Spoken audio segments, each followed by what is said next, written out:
আসসালামু আলাইকুম, সবাই কেমন আছেন? এই ঝড় বৃষ্টির দিনে অনেকে ভালো আছেন, অনেকে ভালো নাই। তারপরও বলি আলহামদুলিল্লাহ। আপনারা অনেকেই জানেন আমাদের চট্টগ্রামে অনেক অঞ্চলে অনেক পানি, অনেক অঞ্চলে বেশি, অনেক অঞ্চলে কম, আবার অনেক অঞ্চলে নেই বললেই চলে। একটা ভিডিওতে দেখলাম চট্টগ্রামের মানুষের পাশে কেউ দাঁড়ায়নি, এটা নাকি ইতিহাসে প্রথম হয়ে থাকবে। যারা এই কথা বলতেছেন তারা হয়তো জানেন না চট্টগ্রাম মানুষের জন্য চট্টগ্রামের মানুষরাই সেরা। তারপরও বড় বড় কন্টেন্ট ক্রিয়েটাররা চট্টগ্রামের বাহিরে থেকে এসে নিজের জীবনকে রিস্ক নিয়ে এত কষ্ট করে সাহায্য করতেছে, এটা আমাদের জন্য এনাফ। এটার জন্য আমরা যথেষ্ট। চট্টগ্রামে বাঁশখালী, সাতকানিয়া, লোহাগড়া অনেক এলাকায় মানুষ এখনো পানি এই কঠিন সময়ে কে কতটুকু সাহায্য করছে সেটা নিয়ে তর্ক করার চেয়ে বেশি জরুরি হলো যারা এগিয়ে এসেছে তাদের প্রতি কৃতজ্ঞ প্রকাশ করা। কেউ যদি এক বস্তা খাবারও দিয়ে থাকে, কেউ যদি একটি পরিবারকেও সাহায্য করে থাকে, তবুও সেই কাজের মূল্য অনেক। মানুষের কষ্টের সময় পাশে দাঁড়ানো কখনো ছোট কাজ নয়। অনেকে বলেন এগুলো নাকি শুধু প্রচারের জন্য, ভিউ ব্যবসার জন্য, কিন্তু যদি সেই প্রচারের মধ্য দিয়েও একজন ক্ষুধার্ত মানুষের হাতে খাবার পৌঁছে যায়, একজন অসহায় মানুষ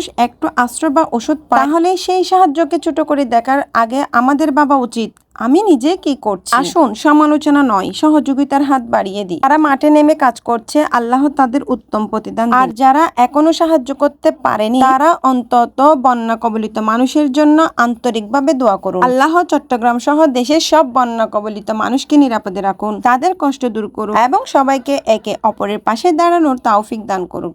আমিন। স্ক্রিনে যাদের দেখছেন তারা নিজেদের সময়, শ্রম আর সামর্থ্য নিয়ে বন্যা কবলিত মানুষের পাশে দাঁড়িয়েছেন। তাদের এই মানবিক উদ্যোগ সত্যি প্রশংসার দাবিদার। আল্লাহ তাদের প্রতিটি ভালো কাজ কবুল করুন এবং যারা এখনো কষ্টে আছে তাদের দ্রুত স্বস্তি দান করুন।